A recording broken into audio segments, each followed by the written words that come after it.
은혜 받으실 하나님의 말씀은 빌립보서 3장 10절에서 14절 말씀입니다. 다 같이 합독하시겠습니다. 내가 그리스도와 그 부활의 권능과 그 고난의 참여함을 알고자 하여 그의 죽으심을 본받아 어떻게 해서든지 죽은 자 가운데서 부활에 이르려 하노니, 내가 이미 얻었다 함도 아니요 온전히 이루었다 함도 아니라 오직 내가 그리스도 예수께 잡힌 바 된 그것을 잡으려고 달려가노라. 형제들아, 나는 아직 내가 잡은 줄로 여기지 아니하고 오직 한 일, 즉 뒤에 있는 것은 잊어버리고 앞에 있는 것을 잡으려고 표대를 향하여 그리스도 예수 안에서 하나님이 위에서 부르신 부름의 상을 위하여 달려가노라. 아멘. 오늘 저는 빌립보서 3장 10절에서 14절 말씀을 가지고 이스라엘의 성지 순례 이란 제목으로 말씀을 한번 나누겠습니다. 지난 주일 저녁부터 해서 어제 토요일 날 저녁 7시 반에 도착할 때까지 한 주간 우리 38분의 성도님과 함께 성지 순례, 특별히 이스라엘을 다녀왔습니다. 저는 이 성지 순례를 준비하면서 내 자신에게 나는 왜 이 이스라엘 성지 순례를 가는가, 한번 그런 질문을 내 자신에게 한번 해봤습니다. 그 이유는 다른 것이 아니라 내가 그리스도를 더 깊이 알고 그 부활의 능력을 깊이 체험하고 그분의 고난에 동참하기 위해서 그분의 죽으심을 본받아야 되지 않냐, 이러한 생각이 마음속에 있었습니다. 빌립보서 3장 10절에 그런 말씀 내용이 있습니다. 내가 그리스도와 그 부활의 권능과 그 고난의 참여함을 알고자 하여. 우리의 신앙생활, 특별히 추구하는 사람들은 이 그리스도를 깊이 알아야 됩니다. 또 그 부활의 능력을 추구하고 그 고난의 참여함을 알기 위해서는 바로 그의 죽으심을 본받아. 한번 따라할까요? 그의 죽으심을 본받아. 우리가 그분의 죽으심을 본받기 위해서 한 번쯤은 그분이 이 땅에 오셔서 인생을 사시고 죽음과 부활을 통해 승천하신 그 놀라운 하나님의 역사가 실제로 일어났던 그 땅을 한번 밟아보고 이번 기회에 영적인 성장과 축복을 얻자, 이러한 목표로 사실 한번 가봤습니다. 저도 처음 가는 이스라엘 성지 순례입니다. 저희는 이 인천 국제공항에서 이제 터키까지 12시간 비행을 하고 거기서 내려서 또 잠시 2시간 정도 대기했다가 이제 터키에서 이스라엘 우리 수도 공항까지 우리가 같이, 수도가 텔 아비브죠. 텔 아비브. 근데 보통 사람들이 이스라엘 수도 하면 예루살렘 이렇게 생각하지만 실제적으로 국제적으로 이 수도는 텔 아비브로 정해져 있습니다. 공항도 지금 거기 있습니다. 왜 그런가? 사실 이스라엘이 예루살렘을 탈환한 것은 3차 중동 전쟁 1967년입니다. 그래서 그 중동과 이 전쟁을 4차 전쟁까지 했었는데, 그래서 그 땅을 점령을 하죠. 그래서 보통 이 국제전에서 땅을 점령했다고 해서 자기 땅이 되지 않습니다. 그래서 이스라엘은 그쪽을 수도로 하고 싶지만 국제적으로는 수도로 인정을 하지 않죠. 그래서 텔 아비브가 국제적인 수도이고 그 예루살렘은 이스라엘 그들 마음속의 수도입니다. 그러나 작년에 트럼프 대통령이 우리는 대사관을, 미국 대사관을 예루살렘으로 옮기겠다, 그래서 실제로 옮겼습니다. 그것은 다른 것이 아니라 그 주변 국가의 반대가 있음에라도 예루살렘을 바로 이스라엘에 내가 수도로 인정해 주겠다. 그래도 미국이 가장 강한 국가니까 그런 일을 행했습니다. 일단은 저희가 그 텔 아비브 수도에 도착을 했습니다.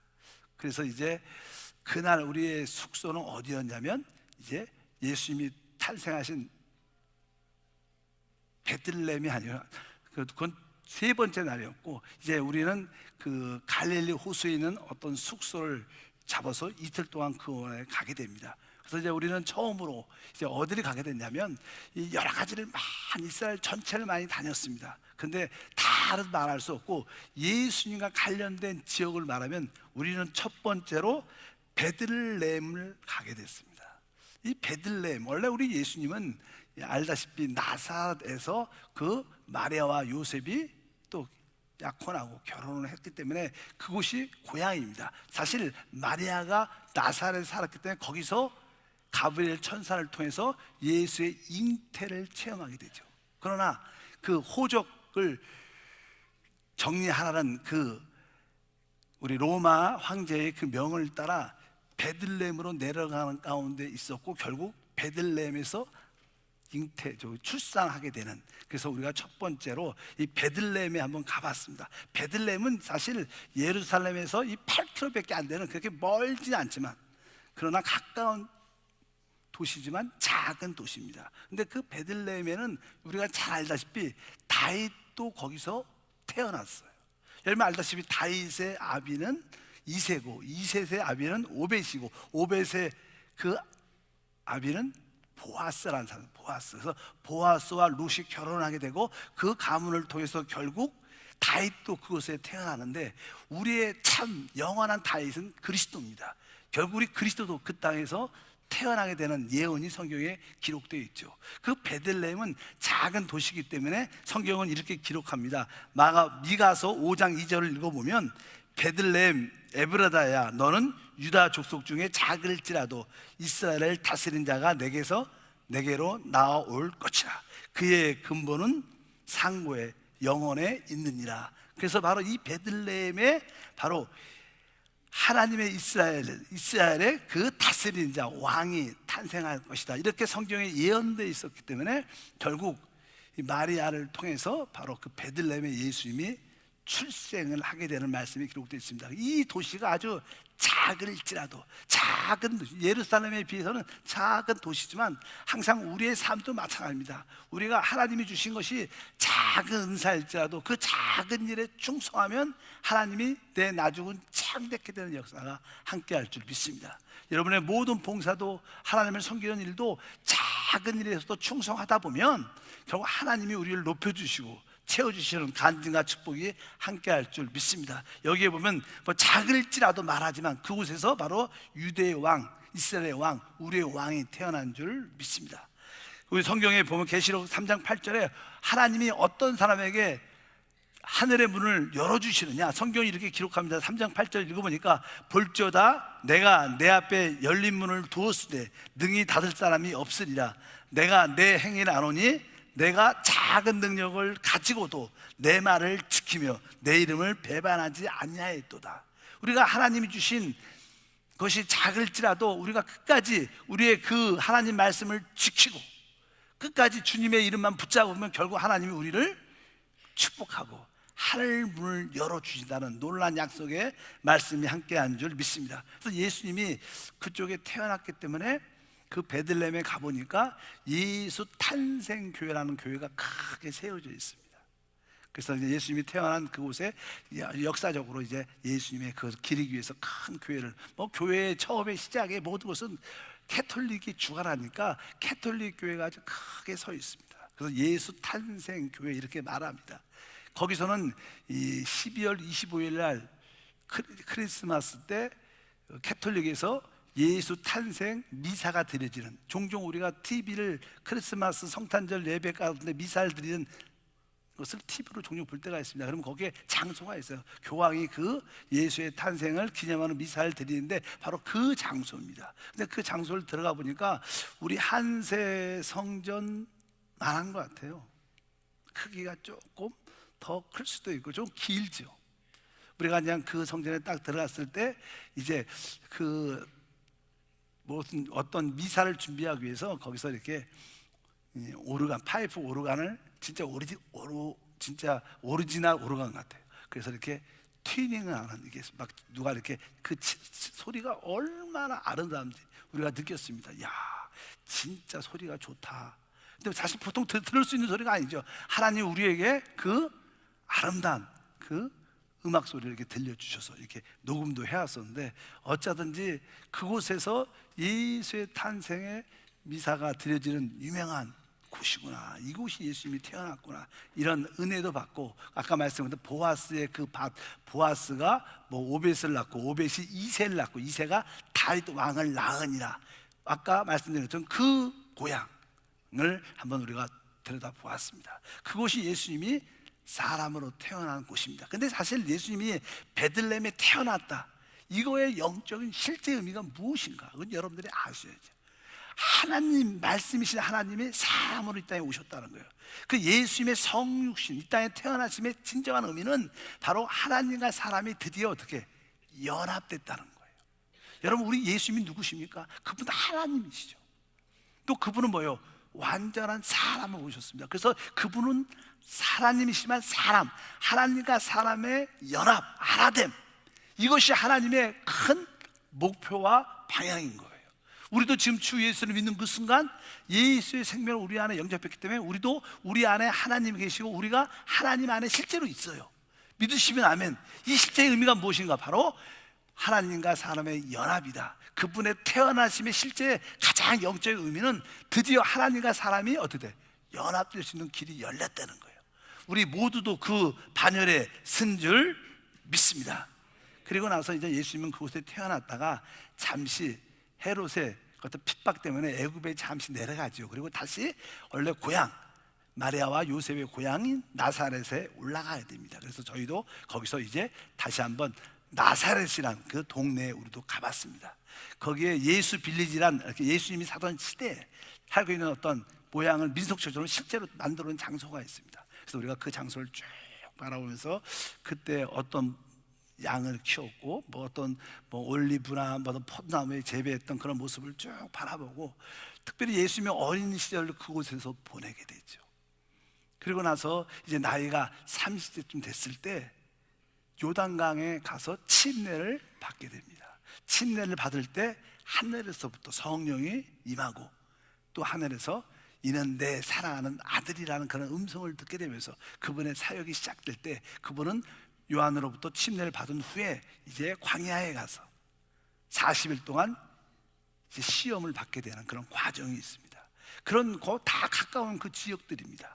그래서 거기에 시험산, 예수님이 시험 받았을 때 그 산에 또 우리가 가보게 됩니다. 이제 그 시험이 끝나고, 마귀로부터 세 가지 시험이 끝나고 나서 다시 나사렛에 돌아와서 이제 안식일에, 주님이 늘 안식일에 회당에 가게 되죠. 회당에서 이제 어떤 사람이 이제 하나님 말씀을 읽어달라는 두루마기를 받게 되는데, 그 두루마기를 딱 받아서 이사야의 말씀을 쫙 피면서 주님께서 이제 그 말씀을 선포하십니다. 우리 다 같이 한번 그 이사야 말씀을 다 같이 한번 읽어보면 이렇게 기록되어 있습니다. 누가복음 4장 16절과 19절을 보면 예수께서 그 자라신 곳 나사렛에 이르사, 이것은 다른 뜻이 아니라 그분이 이제 침례받고 40일 동안 광야에서 시험을 통과하시고 다시 나사렛에 올라왔다는 거예요. 올라와서 나사렛에 이르사 안식일에 늘 하시는 대로 회당에 들어가서 성경을 읽으시려고 서심해 선지자 이사야의 글을 드리거늘 책을 펴서 이렇게 기록한 데를 찾으시니 곧 주의 성령이 내게 임하셨으니 이는 가난한 자에게 복음을 전하게 하시려고 내게 기름을 부으시고 나를 보내사 포로된 자에게 자유를, 눈먼 자에게 다시 보게 함을 전파하며 눌린 자를 자유롭게 하고 주의 은혜의 해를 전파하게 하려 하십니다. 그래서 그 회당에서 이 이사야의 말씀을 크게 선포하시고 나서 이제 앉아있는 모든 자들에게 이제 이 말씀이 오늘 너희에게 임하였느니라. 그러니까 이 회중에 있던 사람들이 그 말씀을 듣다 얼마나 교만한 소리 같이 들려지니까. 왜? 그들이 예수를 알죠. 왜? 그곳에서 고향이고 예수가 어릴 때 자랐던 모습을 보고 목수의 아들이니까. 근데 그가 이 말씀이 오직 너희에게 임하여 응하였다 이렇게 말씀하니까 거기에 몇몇 사람들이 분개해서 예수를 언덕으로 끌고 와서 밀어 죽이려는 그런 성경의 말씀도 기록되어 있습니다. 저도 그 회당에 들어가 봤습니다. 우리 다 같이 들어가 봤죠. 그래서 저도 거기 가서 오늘 말씀을 주의 성령이 내게 임하셨으니 이는 가난한 자에게 복음을 전하게 하시려고 나에게 기름을 부으시고 포로된 자에게 자유를, 이렇게 믿음으로 한번 선포했는데 하나님의 큰 은혜가 우리 가운데 충만하게 나타날 줄 믿습니다. 이제 나사렛에 저희가 올라갔죠. 올라갔다가 다시 한번 요단강에 내려가 봤어요. 요단강 길 건너편은 요르단이고 거기에 이스라엘과 요단강이 사이에 흐르고 있습니다. 근데 얼마나 사람이 많든지 여러분, 예루살렘에 가니까 온 세계 모든 민족들은 다 모여 있는 것 같아요. 뭐 미국 쪽에 있는 모든, 남미 쪽에 있는 모든 사람들, 아시아에 있는 뭐 필리핀, 뭐 태국 모든 사람들 다 있고, 또 유럽 사람도 다 있고, 한국 사람 저희도 가고. 여러분들이 세계 모든 민족을 보고 싶으면 어디 가시면 되냐요? 예루살렘 가시면 다 볼 수 있습니다. 진짜 그렇게 많은 관객들은 많은지도 몰랐고, 그렇게 다양한 민족들이 주님을 바라는 그 기대로 순례하기 위해서 찾아오는 그 사람 보고 너무나 사람이 많아서도 은혜 받고, 각기 그들의 신앙의 모습은 다르지만 다 예수를 가지고 있다는 사실에 은혜가 감동이 됐습니다. 그래서 요단강에 우리도 그냥 발을 다 담궈봤죠. 또 사진도 찍고. 그런데 많은 분들이 요단강에서 직접 세례를 많이 받으러도 오더라고요. 그래서 거기 많은 목사들이, 주교들이 그 자리에서 직접 침례주는 모습을 많이 봤습니다. 근데 사실 우리가 거기서 한 가지 알아야, 침례의 진정한 의미가 무엇인가? 예수님이 공생을 시작할 때 먼저 침례를 받았죠. 침례의 의미는 항상 우리가 물에 잠겨져 죽는 것을 의미하죠. 그러니까 여러분들이 참된 신앙을 가지려면 내 옛사람이 진짜 죽었다. 우리 바울도 고백하자면 내가 그리스도와 함께 십자가에 못 박고 죽었다. 나는 옛사람은 죽었고 나는 이제 그리스도 안에서 새 사람이 됐다. 난 거듭난 영으로 살겠다. 이렇게 참된 고백을 하는 사람은 참된 침례를 받은 줄 믿습니다. 그래서 우리 형식적인 침례가 아니라 살아있는 영적인 할례인 침례를 받아야 진정한 믿음의 사람이 될 줄 믿습니다. 나 옛사람은 끝났습니다. 한번 따라합니다. 내 옛사람은 끝났습니다. 나는 오직 내 안에 계신 성령을 따라 삽니다. 이러한 확실한 믿음과 체험이 있는 분들은 침례를 진짜 받은 사람들, 이러한 침례를 받기를 주님으로 축복합니다. 그리고 나서 우리는 거기서 조금 올라가니까 이제 예수님이 시험받은 시험의 산이라고, 유혹의 산이라는 그런 팻말이 있더라고요. 산이, 높은 산이 있습니다. 거기 때 우리 주님이 40일 동안 금식하셨을 때 마귀가 와서 예수님을 시험하죠.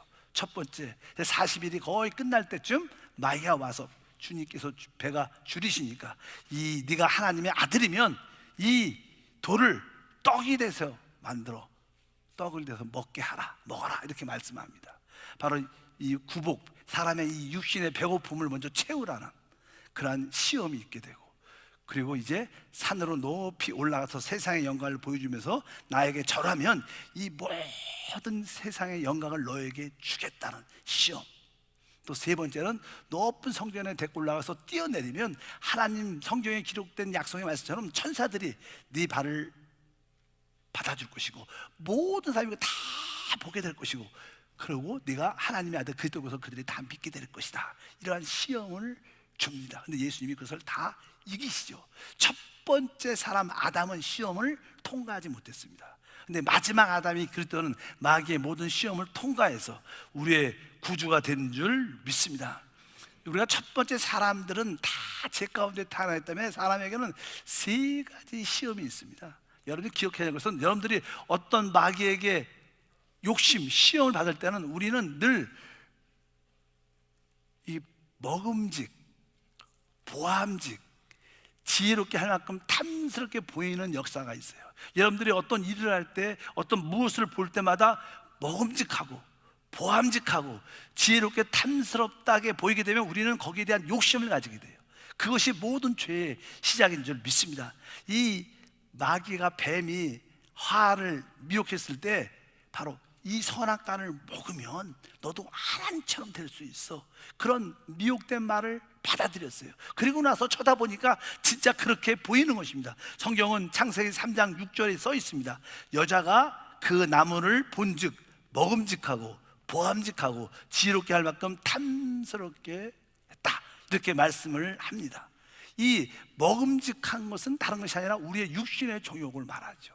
보암직하다는 것은 안목의 정욕을 말하고, 또 지혜롭게 할 만큼 탐스럽다 그러면 이 세상의 자랑과 허욕을 꿈꾸는 그런 모습이 있다는 거예요. 바로 이 창세기에 나오는 이 세 가지 유혹이 결국 육신의 정욕과 안목의 정욕과 이세의 자랑으로 우리에게 표현됩니다. 여러분들도 이 모든 것을 이기의 주임으로 축복합니다. 그리고 나서 이제 우리는 예수님의 주된 사역인 갈릴리의 지역을 가봤습니다. 예수님은 갈릴리 그 지역에서 제자들도 부르셨고 제자들을 세우셨고, 특별히 갈릴리 호수에서 곤란 가운데 파도와 바람 때문에 죽어가는 그들을 향해서 예수님은 걸어오셔서 그들을 구원하시셨던 놀라운 장소죠. 주된 사역이 갈릴리에서 많이 이루어졌죠. 그래서 저희는 이 배를 한 척 빌렸죠. 38분이 한 배를 빌려서 그 배를 타고 갈릴리 호수를 한 바퀴 뺑 돌아서 중간쯤 돼서 이제 배가 좀 서져서 거기서 성찬 예배를 잠시 드렸어요. 오늘도 성찬 예배지만, 그래서 우리가 떡을 이렇게 준비하고 포도주를 이만큼 준비해서 이제 제가 떡을 딱 떼고 그냥 김난식 목사하고 나하고 양배 섰습니다. 그래서 여기 한국에서는 그렇게 사람이 많으니까 할 수 없지만 한 사람씩 우리 앞에 쭉 사람이 오면 제 앞에 딱 쓰면 제가 그냥 그에게 선포합니다. 그래서 이름은 다 존칭은 생략하고, 예를 들어서 이 떡은 김남식을 위하여 십자가에서 찢기신 예수의 몸입니다. 그러면 그 떡을 자기가 탁, 내가 떡을 붙잡고 있으니까 일부분을 탁 띄워갖고 옆에 탁 쓰면, 옆에 서서 옆에 쓰면 이제 이 잔은 김남식을 위하여 십자가에서 흘리신 예수의 피입니다. 그러면 그분이 자기가 뗀 떡을 갖고 그 포도주에 탁 찍어서 그 떡을 먹고 자기 자리로 돌아가는 거예요. 한 사람씩 쭉 돌아가면서 이 선상에서 이 성찬 예배를 드렸습니다. 이제 성찬 예배가 다 드려지고 나서 다 같이 손을 잡고 하나님의 임재와 함께 하신다, 하나님의 사랑을 위해서 다 같이 기도하자. 그 뜨겁게 배에서 뜨겁게 기도하다 제가 기도 좀 끝낼 쯤에서 눈을 한번 떠보니까 다 울고 계신 거예요. 막 그때만 아마 뜨겁게 기도하니까 성령의 감동과 은혜가 충만한 줄 믿습니다. 그 중에 여러 가지 나는 저녁에 잠시 이렇게 모여서 이렇게 간증하는 시간을 이렇게 가져보면, 어떤 분이 이제 성찬할 때 자기 은혜를 받았다 그러면서 어떤 얘기를 하시냐면, 이 주님께서 이렇게 우리가 그 떡을 뗄 때 이런 말씀을 했다는 거예요. 이 떡은 자기 이름을 부르면서 나를 위하여 십자가에서 찍히신 예수의 몸입니다. 근데 전에는 그냥 느낌이 그렇게 별로 없었는데 그날따라 진짜 주님이 나를 위해서 찍히신 몸이구나, 이런 감동이 있었고, 또 어떤 권사님은요, 자기는 이게 우리 성찬을 뗄 때 우리 포도주가 이렇게 먹으면 조금 달짝지근한 그런 맛이 있대요. 그래서 야, 이 포도주 좀 그런가 보다. 그래서 떡을 많이 각자 띄니까 떡을 이만큼 크게 띄시다고. 그래서 그냥 포도주를 깊이 담궜다는 거예요. 깊이 담으니까 그냥 많이 빵에 쭉 빨려가. 그래서 그냥 그걸 입에다 딱 넣었더니 달게 아니라 쓰다는 거야. 그러면서 느낌이 딱 먹으니까 마음속에, 야, 예수의 피가 이렇게 쓴 거구나, 이러한 쓴 고통을 통해서 내가 구원받은 거다, 그런 마음의 감동이 있었다고 또 말씀하고, 또 한 어떤 집사님은 김나신 목사가 그냥 말을 한 거예요. 이 잔은 그 집사님을 위하여 흘리신 뜨거운 피입니다, 이렇게 말씀하시더라고요. 맞아요? 뜨거운 피? 그러니까 그 집사님이 이렇게 있다가 뜨거운 피, 그냥 보통 피입니다 그러면 모르는데 뜨거운 피, 그 말 듣는 순간 눈물이 확 쏟아지기 시작해요. 얼마나 눈물이 나는지. 그러면서 그냥 성찬을 이렇게 다 드렸습니다. 어쩐지 참 은혜의 시간이 아니었나 그런 생각을 해봅니다. 그래서 제가 이범수 목사한테, 목사님 한번 걸어봐요, 믿음으로. 그러니까 김이범수 목사님, 네, 그래서 그냥 걸어보려고 그러니까 벼랑 안에 막 바람이 막 부니까 무서운 생각이 팍 들어갔고, 아, 내가 믿음이 부족하구나, 이런 생각을 하셨다고 간증을 하시는데 얼마나 솔직하신지 그런 말 생각이 기억이 납니다. 그리고 나서 우리가 좀 주변에 좀 나가면 벳세다 광야도 있고요, 오병이어의 역사의 장소 기억나죠? 또 칠병이어, 한 명은 5,000명이 남고 한 명은 4,000명이 남죠. 여러분이 기억해야 될 것은요, 성경에 보면요 모든 기적들이 한 가지씩만 기록되어 있어요. 왜? 거기는 표적과 상징으로 기록돼. 근데 특별히 하나님께서 우리에게 떡을 떼어줄 때는요 2번 기록되어 있어요. 5병이의 기적과 7병이의 기적이 있어요. 왜 똑같은 내용을 똑같이 2번 쓸까? 이것은 우리가 너무나 하나님이 우리의 삶을 공급해 주십니다. 우리 필요를 채워주십니다. 근데 사람이 너무 그 사실을 잘 잃어버려요. 그냥 하나님이 도와준 걸 또 까먹고 자꾸만 내가 노력하고 수고하고 얻으려고 그러니까 우리 주님이 2번씩 보여주면서 모든 공급은 나에게 있다, 이 사실을 잊지 말라, 이 사실을 잊지 말라. 여러분, 참된 신앙은요 나의 모든 공급은 하나님께서 온다. 어떤 상황 가운데도 그분을 붙잡고 기다리는 거예요. 그래야 기적과 은혜가 함께할 줄 믿습니다. 그리고 우리는 이제 이방인 땅인 가이사랴 빌립보의 지역에 갔어요. 이 가이사랴 빌립보는 특별히 그 당시 로마가 지배했기 때문에 로마의 군대들이 주둔된 지역입니다. 그러니까 거기는 좀 이방인 지역이죠. 항상 예루살렘의 지역을 벗어나면 종교적인 색깔이 좀 없는 거예요. 근데 예수님이 하루는 쟤들을 다 데리고 가이사랴 빌립보 지역에 가서 물어보죠. 세상 사람은 나를 누구라고 하느냐? 그리고 나서 너희는 나를 누구라고 하느냐? 이런 질문을 하던 그곳을 우리를 데려왔습니다. 그러니까 베드로가 고백합니다. 주는 그리스도시요 살아계신 하나님의 아들입니다. 그러니까 내가 이 반석 위에 내 교회를 세우겠다. 그래서 우리가 늘 반석 위에 그런 고백을 많이 해요. 반석.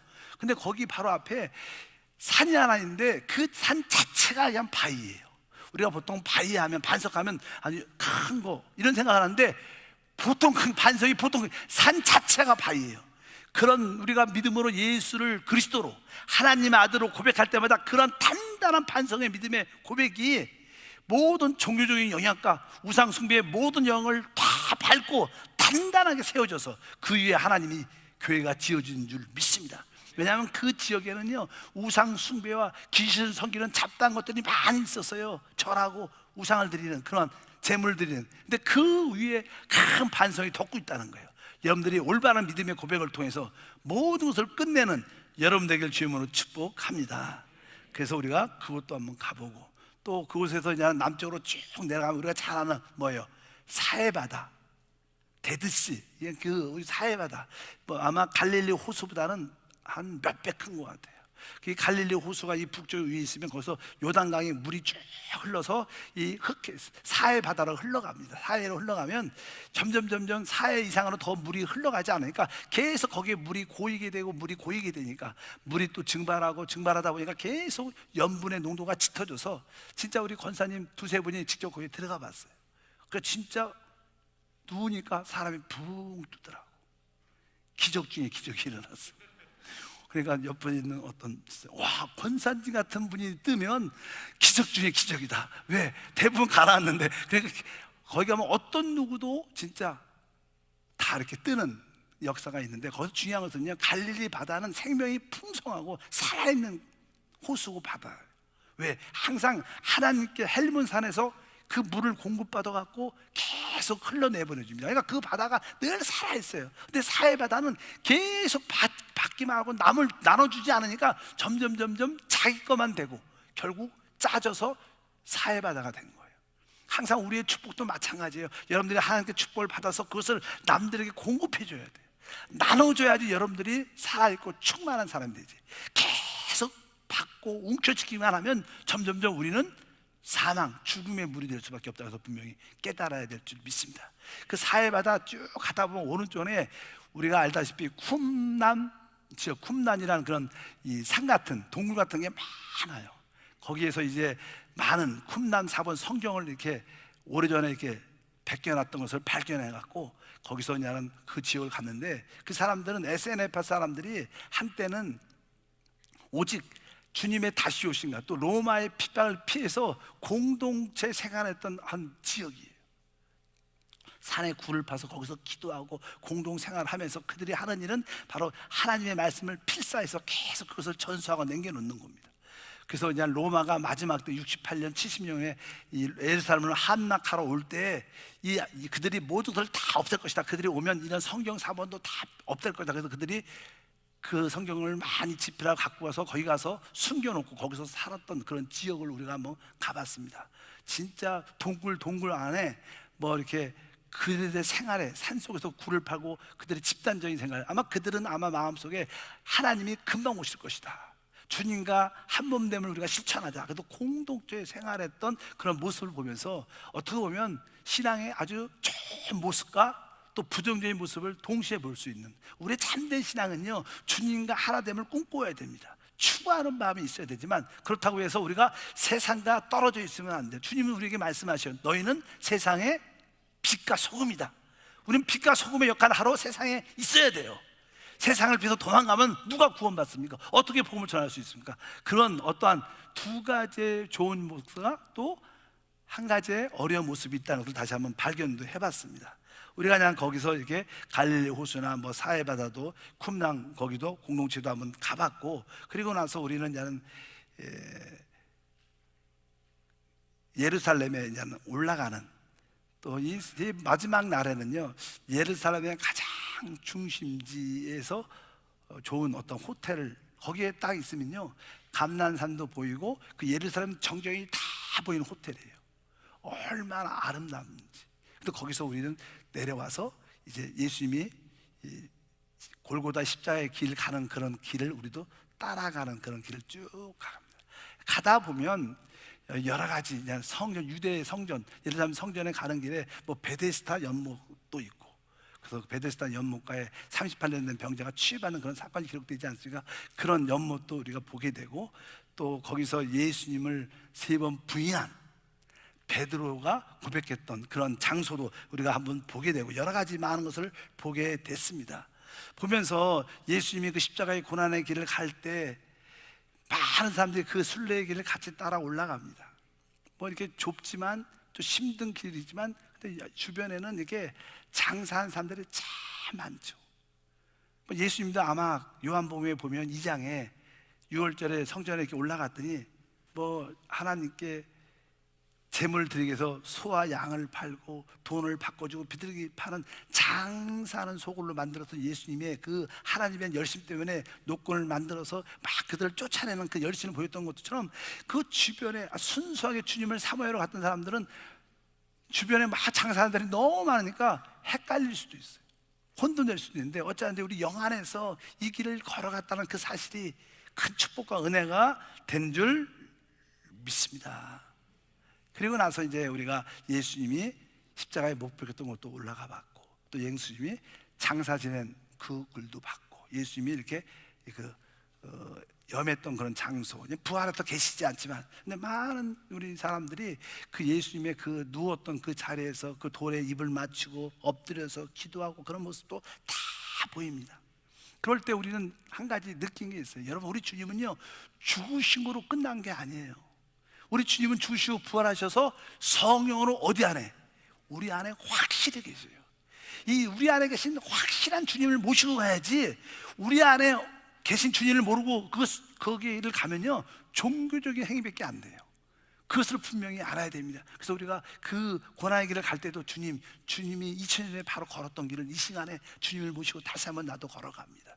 함께 가기를 원합니다. 그렇게 주님과 하나 돼서 갈 때마다 그 성령의 역사와 은혜가 우리 마음에 감동과 축복이 함께 할 줄 믿습니다.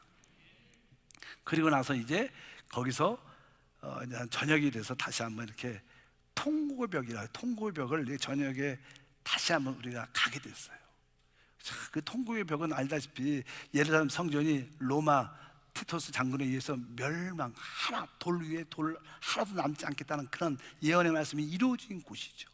그 끝에 자투리만 한 성벽 부분만 남아있고 다 무너지고, 거기에 또 모스크바 세워지고 또 세워지고, 전쟁 때문에, 십자가 전쟁 때문에 세워졌다 부서졌다 세워졌다 그렇게 한 적인데, 마지막 그 성벽이 남아있어요.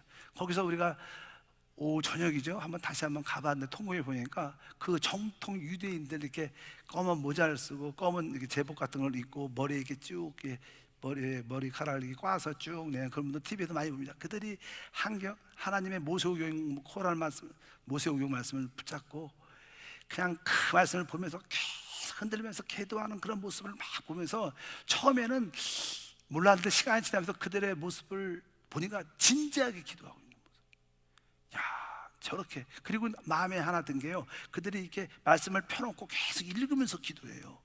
우리도 사실 최고의 기도는 뭐예요? 하나님 말씀을 가지고 기도하는 건데, 거기에 좋은 모습도 있더라고요. 그래서 우리가 그 후에 성회에서 우리 다 같이 벽에다 손을 대고 우리의 기도를 간절히 드렸죠. 저는 기도할 때 벽에다 대고, 주님, 제가 이 성전에 손을 얹었습니다. 이 유대인들은 주님의 그리스도가 오심을 기다렸는데, 주님이 벌써 오셨는데, 내 안에 계신데, 그래도 주님이 빨리 오셔서 저들의 소원을 들어주시고 나에겐 재림이 되게 하셔서 이 땅이 빨리 주님의 왕국이 되기를 원합니다. 주님의 통치가 예루살렘에 완전히 이루어져서 이 세상을 지배하게 도와주시옵소서. 그런 기도를 쭉 하면서 우리 모든 기도를 하고 많이 감동과 은혜를 우리가 많이 받았습니다. 그리고 이제 중요한 것은 예수님이 이제 십자가에서 어떻게 죽으셨죠. 그리고 그분은 이제 부활하십니다. 부활하셔서 제자들에게 나타났습니다, 성경에. 근데 사실 우리가 기억해야 될 것은요, 예수님이 죽으셨다, 그것으로 끝나는 게 아니에요. 그분의 부활하셔갖고 제자들에게 나타나신 그 이유를 분명히 알아야 됩니다. 성경에 요한복음 21장 1절을 다 같이 한번 읽어보면 이렇게 써 있어요. 요한복음 21장 1절에 그 후에 예수께서 디베랴 호수에서 또 제자들에게 자기를 나타내셨으니, 부활하신 후에 3번 정도 주님이 나타나셨는데 여기 보니까 주님을 앞에 다시 한번 나타나는 말씀을 기록하고 있는데, 그것은 다른 것이 아니라 디베랴 호수. 이 디베랴 호수는 갈릴리 호수입니다. 원래 이제는 로마가 군대를 이렇게 이스라엘을 정복한 다음에 그 호수 이름도 다 바꿔놨어요. 그 갈릴리 호수를 뭐라고? 디베랴 호수라고 바꿔놨는데, 로마 군인들은 디베랴 호수라고 부릅니다. 그런데 유대인들은 그런 말 부르고 싶지 않습니다. 로마 황제 이름이니까. 그래서 그들은 계속 갈릴리 호수라고 불렀는데, 여기에 사도 요한은 특별히 이 디베랴 호수라고의 명을 이렇게 말씀하면서 주님이 이 호수에서 다시 한번 나타나죠. 이제 예수님이 부활하고 나타나지 않으니까 제자들이 다시 세상으로 돌아가서 베드로와 몇몇 제자들이, 야, 예수님도 떠났는데 나타나지 않는데 우리 다시 세상으로 가서 고기나 잡자.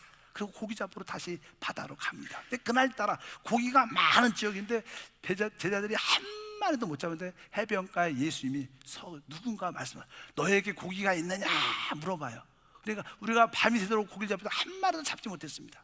그럼 오른쪽에 한번 던져봐라. 그러니까 베드로가 한번 오른쪽에 딱 던져봤고 그물을 땡기니까 너무나 많은 고기가 잡힌 걸 느낄 수 있어요. 그래서 고기를 땡기면서 막, 그럴 때 사도 요한이 느낌에 예수님이야 딱, 그러니까 베드로가 그때 생각이 딱 나는 거예요. 그래서 베드로가 겉옷을 걸치고 배에서 뛰어내려서 예수님께 먼저 가게 됩니다. 제자들은 고기를 다 잡아서 끌고 예수님 앞에 딱 서게 되죠. 근데 예수님 앞에는 이미 구워진 고기가 있는 거예요. 떡도 있고. 이들이 왜 바다에 갔어요? 생선을 구하러, 고기를 구하러 갔는데, 여러분, 우리가 구하는 돈은요, 어떻게 보면 세상에 있죠. 그러나 구워진 생선이 주님의 손 안에 이미 있다는 거예요. 여러분은 주님을 신뢰하셔야 돼요. 여러분들이 여러분의 먹는 생선을 구하러 세상에 나가면 많은 경우에 거의 잡히지 않습니다. 그러나 여러분들이 주 앞에 돌아오면 이미 구워진 생선이 우리 안에 있다는 것을 알게 될 줄 믿습니다. 그리고 주님께서 그들을, 제자들에게 그 조반을 먹이시죠. 그리고 나서 주님이 베드로에게 물어보죠. 이 사람들보다 네가 나를 사랑하느냐? 이런 질문을 합니다. 베드로가 대답합니다. 내가 주님을 사랑합니다. 그러니까 내 양을 먹이라. 또 한번 물어봅니다. 오늘 그런 말씀이 기록되어 있죠. 베드로야, 네가 나를 사랑하느냐? 내 주님을 사랑합니다. 그러니까 내 양을 치라. 3번째 또 물어보는 거예요. 그러니까 베드로가 걱정이 되는 거예요. 왜? 전에도 내가 주님이, 난 끝까지 주님을 따라갑니다. 다른 사람은 다 주님을 버려도 나는 목숨까지 바치겠다, 그렇게 말했는데 베드로가 그날 밤 3번 예수님을 부인할 때 다 기우는 그 체험을 갖고 있어요. 예수님이 3번째 그 질문을 하니까 베드로도 자신이 없는 거예요. 야, 내가 진짜 주님을 사랑하는가? 자신이 없어요. 내가 주님을 사랑하는 것은 주님이 아시지 나는 모릅니다. 이렇게 고백을 합니다. 그러면서 주님이 다시 내 양을 먹이라. 신앙의 최고의 핵심은요, 하나님의 사랑을 회복하는 겁니다. 하나님의 사랑을 회복하는 결론이 무엇인가? 하나님을 사랑한다는 게 뭐예요? 주님의 양을 먹이고 치는 겁니다. 우리가 주님의 양인 잃어버린 영혼을 한 사람 찾아서 그들을 살리고 회복하고 양육해서 여러분처럼 같이 예배에 참여하고 같이 하나님께 봉사할 때 그게 양을 먹이고 치는 거예요. 주님의 사랑을 어떻게 표현할 수 있어요? 잃어버린 영혼을 살리는 겁니다. 이것을 주님이 우리에게 이 마지막 때 회복하기를 원하는 줄 믿습니다. 저도 거기에 가서 다시 한번, 주님의 사랑은 바로 양을 먹이고 치는 것이구나, 다시 한번 깨닫고 다시 한번 왔습니다. 그리고 나서 주님은 부활하시고 승천하셨죠. 그런데 알다시피 주님이 제자들에게 말씀했죠. 너희는 예루살렘을 떠나지 말고 아버지께서 약속하신 하늘의 능력이 입힐 때까지 이 성에 유하라. 그래서 제자들은 마가의 다락방에서 모여서 10일 동안 뜨겁게 기도합니다. 그래서 오순절날 뭐가 임해요? 성령이 찾아왔어요. 그래서 우리도 다 같이 마가의 다락방을 찾아갔어요. 근데 마가의 다락방 그런 데는 얼마나 사람이 많아요. 근데 그날 우리가 좀 일찍 갔어요. 일찍 갔는데 우리가 첫 팀인지 몰라주만 아무도 없는 거야 그 안에. 그래서 우리가 그 마가의 다락방에 딱 올라가서 성도들과 함께 다 동그랗게 서서 야, 우리가 뜨겁게 성령을 주신, 방언을 주신 하나님께 방언으로 기도하자. 그러면 주여 삼창하고 거기서 뜨겁게 기도했어요. 한 2, 3분 기도했더니 경찰들이 와갖고 난리가 난 거야. 왜? 여기서 기도하면 안 되고 이 성스러운 데서. 그냥 그들은 이런 방언 기도 같은 거 유대인들은 잘 믿지 않죠. 또 그 경찰도 그래갖고. 그래서 그 우리를 이끌었던 우리 가이드 목사님이 자기가 10년 이상 이런 일을 했는데 이렇게 자리가 빌 수도 없고 사람이 꽉 날마다 차 있대요. 기도할 수도 없고 기도해도 안 되는 장소인데 이 한세교회는 와갖고 아무도 없고 기도를 이렇게 뜨겁게 하다니 제2의 오순절 성령의 역사가 우리 교회에 임할 줄 믿습니다. 또 이것을 말로만 하면 안 믿죠. 근데 그때 딱 우리 김난시 목사가 사진을, 동영상을 찍고 있었어. 이게 사진에 진짜로 기록이 남아있는 거예요. 그래서 한번 보여드리겠어요.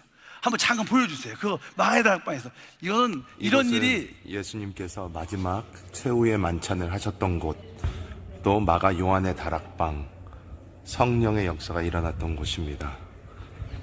한번 들어가 보겠습니다. 우리가 아주 뜨겁게 기도했어요.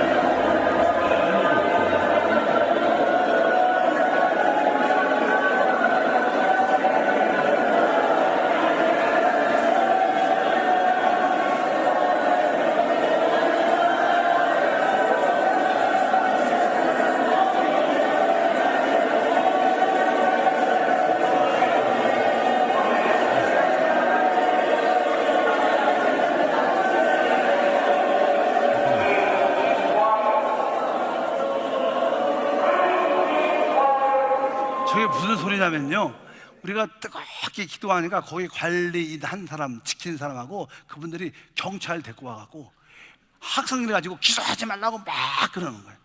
그래서 실제로 우리 근데 아까 가이드 그 목사님이 이런 일이 없었대요. 이렇게 기도할 시간도, 그렇게 기회도 없고 기도해서도 안 되지만 또 사람이 이렇게 없은 적도 없었대. 하나님이 우리 한세 기도가 필요하다, 성령을 부어주겠다, 그런 기회를 주신 겁니다. 그러면서 그 목사님도 감동하시다. 야, 한세교회가 다르긴 다르다. 하나님의 큰 축복이 함께할 줄 믿습니다. 그래서 우리가 이 예루살렘을 아주 제가 간단하게 설명했습니다. 이 1시 안에 끝내려니까 시간도 너무 지났잖아요, 아직도. 그래서 여러분들이 한 번쯤은, 저도 우리 사모와랑 함께 예루살렘을 갔다 오면서 기도하면서 서로 이 대학 가운데, 저도 이렇게 여행을 세계 많이 해봤는데 저는 이렇게 여행하는 거 좋아하지 않습니다. 그리고 감동도 별로 없어. 어디 가도 감동이 별로 없어. 다 해아래 그게 그거지 뭐가 차이 있어. 근데 예루살렘은 가니까 감동이 있는 거예요. 처음으로 내가 다시 한번 오고 싶다, 이런 마음에 드는 그러한 하나님의 땅이었구나. 왜? 우리 주님이 그 땅을 걸으시고 그 땅에서 사역하시고 그 땅에 다시 오실 땅이에요. 주님이 얼로 재림할 때 그 땅에 오시는 거예요. 아멘을 안 하셔. 우리 주님이 그 땅에 오셔요. 그 땅에. 그래서 야, 축복의 땅이구나, 그런 감동을 받았습니다. 여러분들이 꼭 한 번쯤은 가셔야 될 것 같아요. 항상 선교지 한번 다녀오시고 예루살렘 한번 가시고, 그래서 여러분들이 꼭 다녀오셔야 진짜 하나님에 대한 사랑의 회복과 믿음의 은혜를 느낄 수 있어요. 또 우리는 성령님을 우리 안에 모시고 가니까 실제로 느껴져요. 뭐 종교적인 행위, 슬퍼하고 고난받고 이런 것이 아니라 하나님의 그 역동하심을 느낄 수 있는 장소인 줄 믿습니다. 여러분에게 큰 은혜가 있기를 축복합니다. 하나님 아버지 감사합니다. 오늘 짧지만 5박 6일 동안 다녀온 그 축복의 땅, 주님의 땅을 밟은 내용을 나눴습니다. 우리 성도들에게 하나님의 역사하심과 임재하심을 다 느낄 수 있도록 축복해 주시옵소서. 주 예수 이름으로 기도함나이다. 아멘. 잠시